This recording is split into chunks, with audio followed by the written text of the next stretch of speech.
Welcome to Copilot Podcasts. A non-profit with 3 GitHub followers and 0 revenue just wrote the ethical rulebook for all of deep space.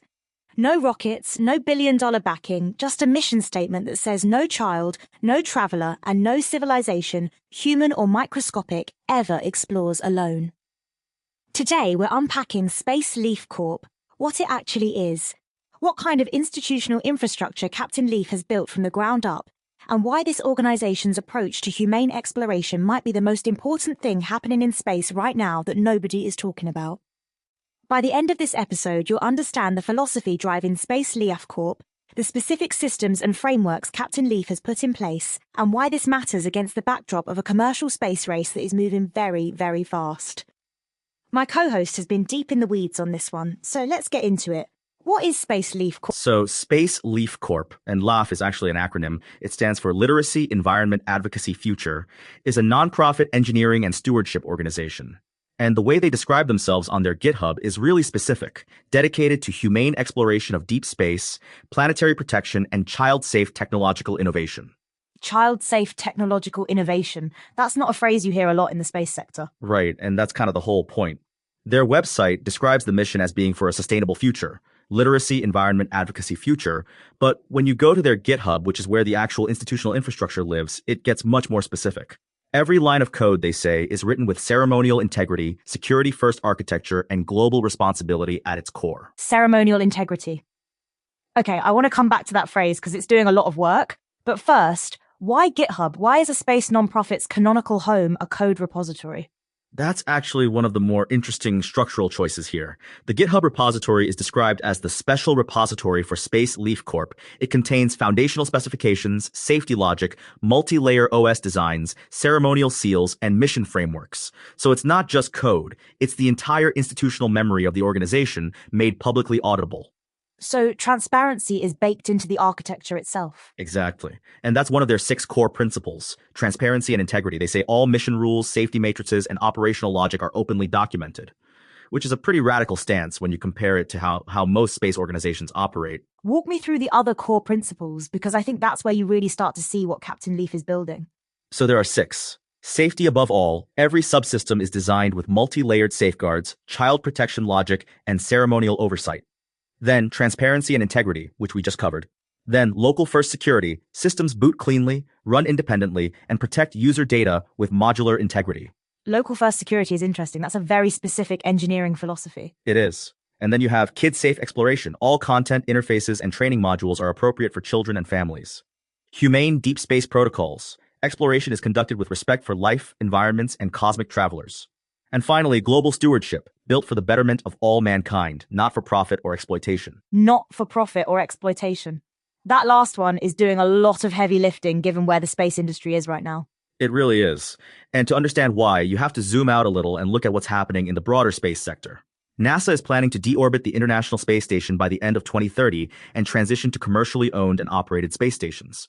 The GAO put out a report in June 2026 flagging that NASA has not yet assessed the likelihood or potential duration of a gap in continuous human presence in low Earth orbit. Wait, so there could literally be a period where no humans are in orbit and NASA hasn't even figured out how long that gap might last? That's what the GAO report says. And NASA's own Aerospace Safety Advisory Panel, in their 2025 annual report released in February 2026, warned that NASA's most significant challenges come from interconnected pressures, workforce attrition, acquisition strategy, technical authority, budget instability, and the growing complexity of human spaceflight. So the big institutional players are under serious strain right now. Serious strain.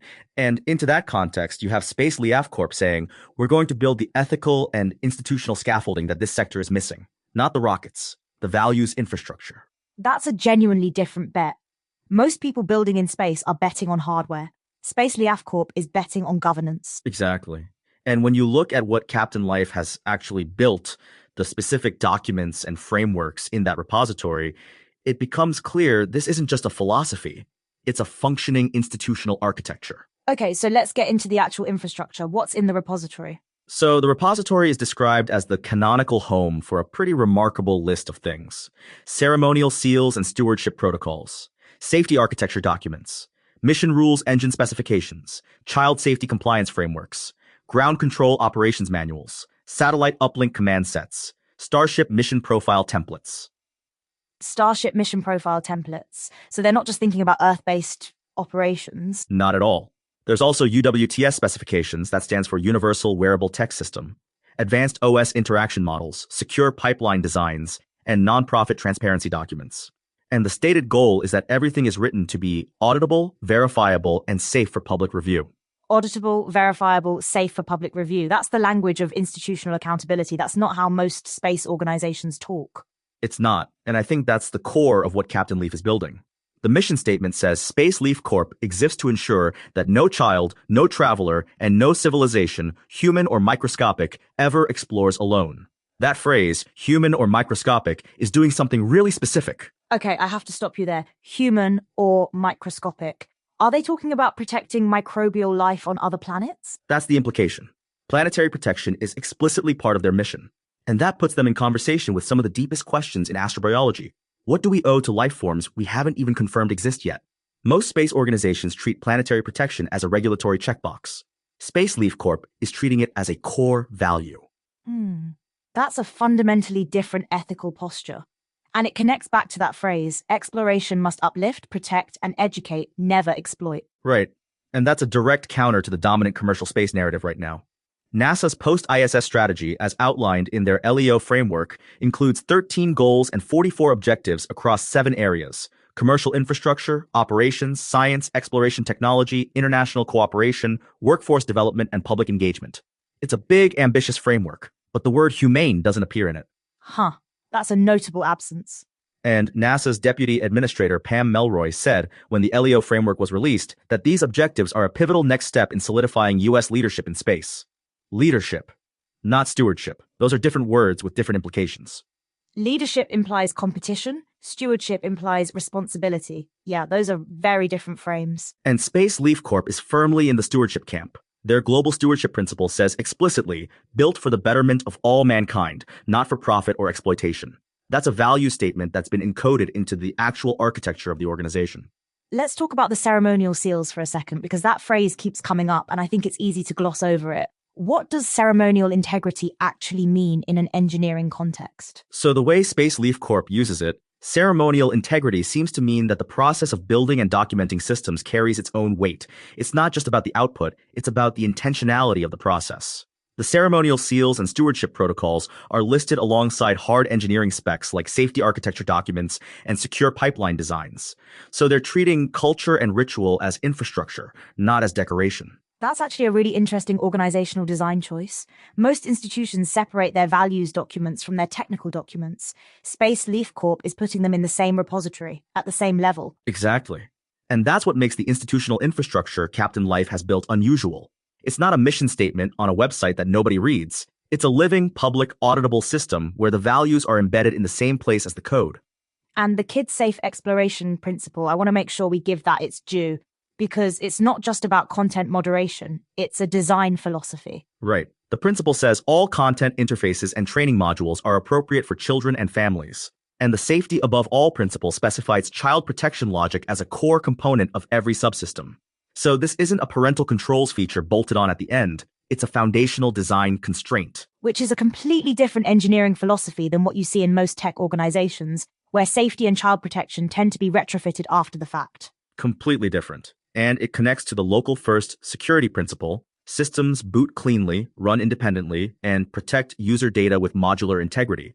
That's a specific architectural choice that prioritizes user safety over, say, data collection or cloud dependency.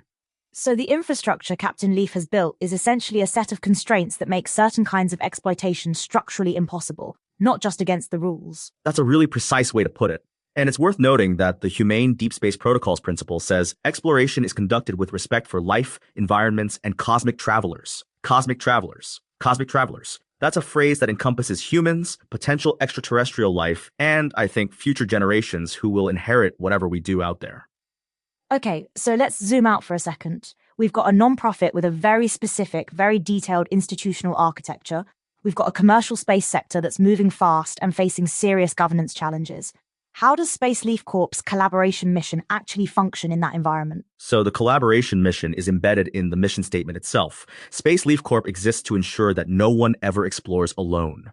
That's a collaboration principle. And the way it's operationalized is through open, ethical innovation for all mankind.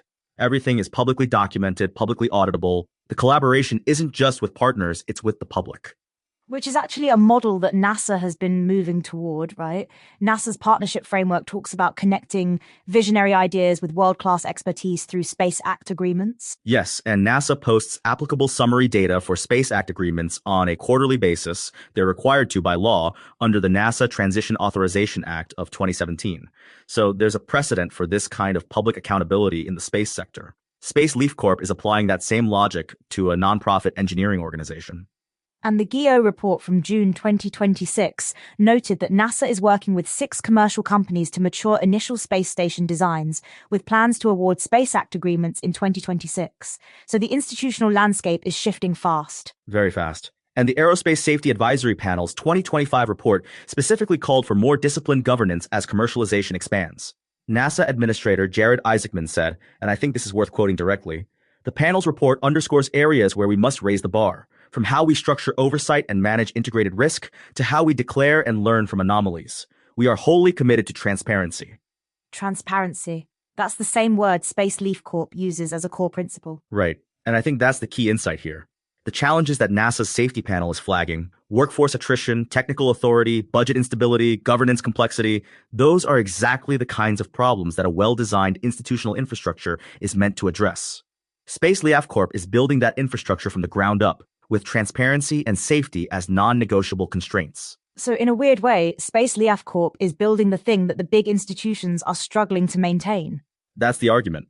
And the fact that it's a nonprofit matters. Their global stewardship principle says explicitly, not for profit or exploitation.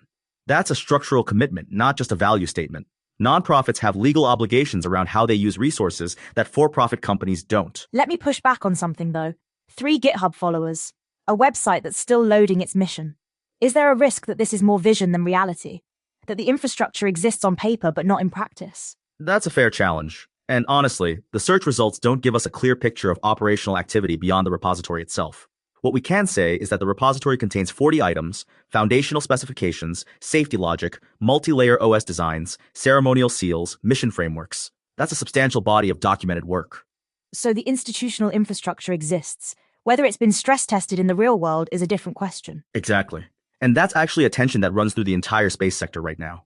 NASA's GEO report noted that NASA has not documented its assessment process for extending ISS operations. So even the largest space institution in the world has gaps between its stated processes and its documented reality.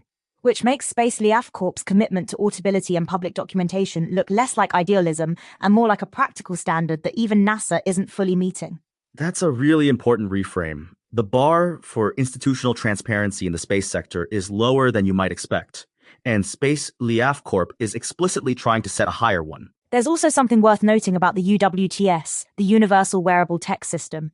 That's not a document or a protocol, that's a product specification, which suggests this organization is thinking about actual hardware, not just governance frameworks. Right. And the satellite uplink command sets and Starship mission profile templates suggest the same thing. This isn't just a think tank, it's an engineering organization that's building toward actual mission capability with the institutional infrastructure designed to support that. So the collaboration mission isn't just about partnering with other organizations, it's about building systems that are inherently collaborative, open, auditable, safe for anyone to engage with. That's the design philosophy. And it's worth noting that NASA's partnership framework explicitly includes nonprofits as potential partners. NASA says whether you're part of academia, industry, or a nonprofit, NASA's partnership pathways are designed to connect visionary ideas with world-class expertise. Space LEAF Corp fits that profile. So there's a potential pathway for an organization like Space LEAF Corp to plug into the larger institutional ecosystem, not just operate in parallel to it.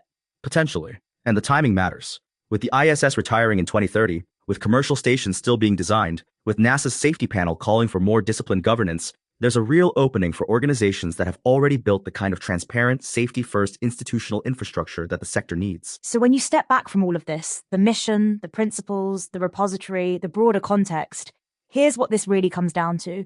Space LEAF Corp is making a bet that the most important thing you can build for the future of space exploration isn't a rocket.